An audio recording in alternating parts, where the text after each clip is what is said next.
So for those of you who are not familiar with RAG, it's retrieval augmented generation. So the idea is you're taking all of your documents that you have, your whole database, and you need to somehow get it into a database that you can search out of, right? So you need to be able to retrieve items from that database. In order to do that, most of the time you'll use some sort of embeddings model to take your text and embed it into vectors within your database.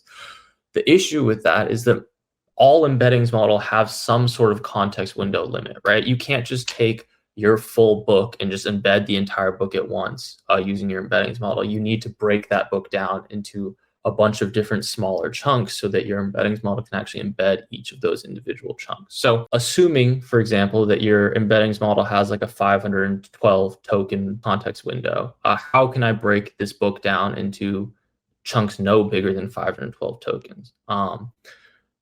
The naive way to do it, right, is just take your entire text and just say, okay, first 512 tokens, that's one chunk. Second 512 tokens, that's another chunk. And you can do that. The issue is if you think about any body of text, right, that chunk may end up splitting a paragraph in half. It may end up splitting a sentence in half. It may encompass one section in its entirety, but then only half of the next section, right? So using Dockling, when you have documents that are in these highly structured formats, you can then chunk based on the document structure, which then means that your chunks are going to be more semantically coherent, right? So when you end up retrieving those chunks in your retrieval step for generation, you have these semantically coherent chunks, these structurally coherent chunks that then are just more valuable when you're doing the generation step.